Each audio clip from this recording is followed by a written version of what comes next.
Thank you, Representative. Representative Saunders. Thank you, Mr. Chair, and thank you, Representative Trujillo, for bringing this wherever you went. Oh, there you are.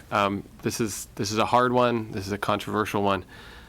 I will just say, I'll start by just saying that I believe that all of us here, and maybe every member of the legislature, can find common ground on a simple principle. Parents should be engaged in their children's education. Parents should be empowered by this system to participate and to be involved and to be a part of making choices that improve the quality of life and the quality of education that their children receive. This is not the way to do it. This is not the pathway to that. I firmly believe that this bill opens the floodgates for private industry, not one specific charter management company, not Walmart, who may decide tomorrow that they want to get into the business of charter management companies, but an entire industry. It opens the floodgates for that industry to engage in a process that could privatize our schools.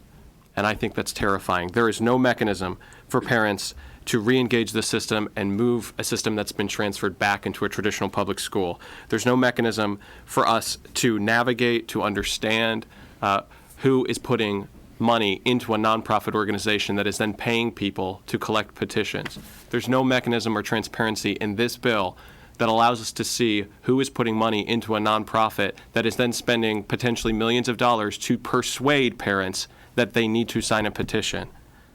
I think that's wrong, and I don't think it's the way that our education policy should be going. I don't think that's where we should be moving. I want to address one other point that I've raised a few times today. Representative Trujillo, I don't believe that it's your intention with this bill to force students who are being taught by a good teacher in a drama program or a band program out of that program. But the reality is in Florida today, and this will be true for at least 2 years, if not more, that teachers who teach courses that are hard to measure, performance-based courses like art, like band, like chorus, like drama, are receiving scores based on students who are never, ever in their classrooms.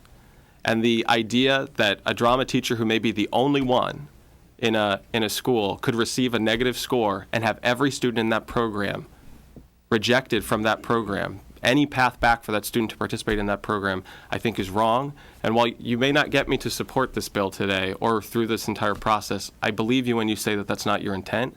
And I want to raise that concern and just invite a conversation to try and fix that, because I do think that is what will happen with this bill, and I think that's wrong. I'm going to oppose this bill today for all the reasons I've stated, but I do want to thank the chair for the process. Thank you, Representative.